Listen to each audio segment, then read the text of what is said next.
Hi, I'm Tyler Folsom. I teach computer science and electrical engineering at the Bothell campus of the University of Washington. My passion is to teach STEM projects around automated vehicles. I teach a class on autonomous vehicles as well as graduate and undergraduate classes on embedded systems.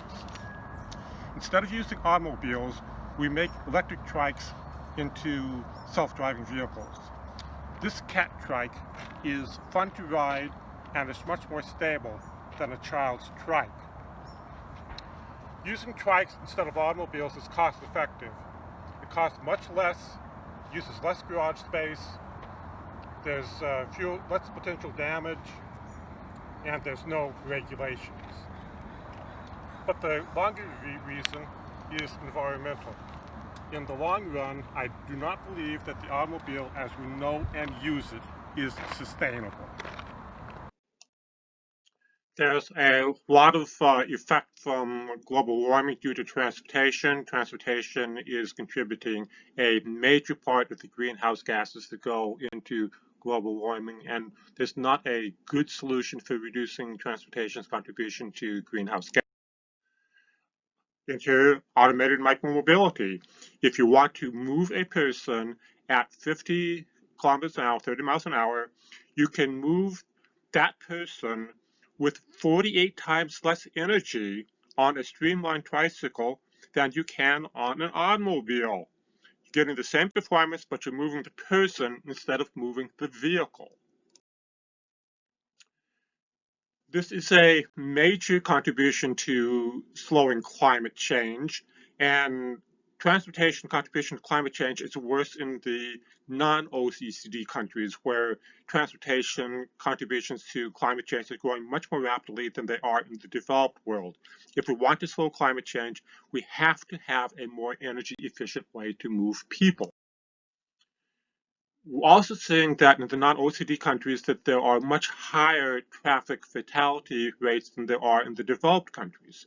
Now, in the developed countries, we're looking to move people by automated vehicles and hoping that's going to reduce the traffic fatality count. More than half of the traffic fatalities are cyclists and pedestrians. So if we can have an automated vehicle that recognizes the cyclist when the driver doesn't see them, it makes the two-wheeled vehicles almost as safe as the four-wheeled. There are some other people who have done some interesting work on this. I encourage you to check out these videos. Hampton Boss has a two-wheeled vehicle balancing itself. The MIT Media Lab has a nice presentation on a slick tricycle. China, again, is balancing a bike with a chip that does far more than that. Cornell's working on a self-driving bike. India has about 2016, they made a self-driving bicycle, and Ali Kashami has a very nice talk on delivering food with micromobility. So we have these, MicroAV.com is selling the equipment that converts electric bikes and trikes into automated vehicles.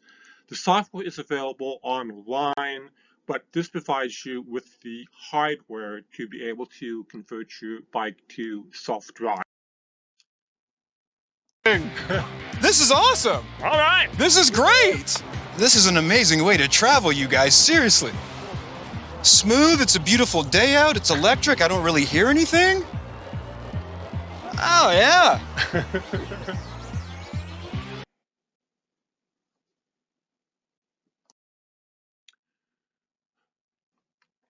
So MicroAV is offering a number of products. There's a drive-by-wire module that converts the e-bike into, well, so that you can handle the brakes and steering on the bike by computer. Sensor Hub gives you some basic information on your location. But the thing that's really interesting is we have a bridge that links these two modules to the CARLA driving simulator.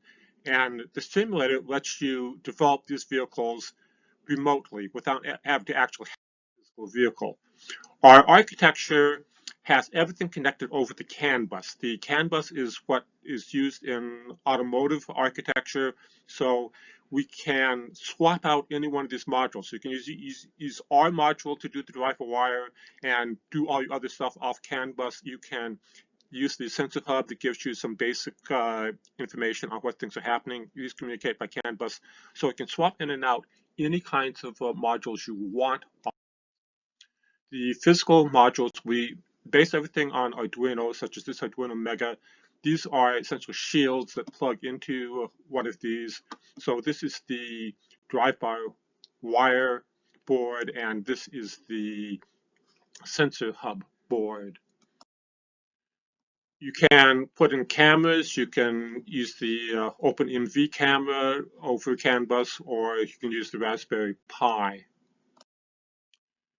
The simulator looks like this. So this is CARLA. You can run a virtual vehicle through a number of towns. This is based on the Unreal Engine, but it's far more than a video game. General Motors and Toyota subsidize this, and they use it for research. You can have several driving situations where you have a number of different kinds of weather and a number of different kinds of lighting conditions. So you can test your vehicle in fairly realistic conditions on the simulator and see what it does. Once you have the hardware working on the simulator, you can plug the same Arduino code into the actual hardware and have it move you. The simulator architecture looks like this. We still have the sensor hub Arduino and the drive-by-wire Arduino, but instead of plugging into their own boards, they plug into this bridge board, which also has a router board that takes you to CARLA on your PC versus Python scripts. You can have the cameras pointing at the screen and get your performance away. The hardware for the bridge looks like this. We've got the 3 Arduinos that plug into it. The long-term solution is something like this vehicle from Organic Transit. It is legally a bicycle, but it's a human-powered, electric-powered vehicle with a solar panel on the roof. The vehicle weighs 165 pounds. I weigh 185.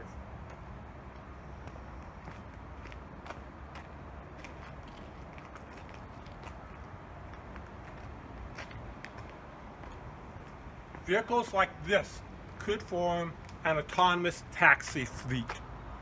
Americans drive 3 trillion miles a year, but 65% of those miles are urban, and the average trip is 12 miles or less.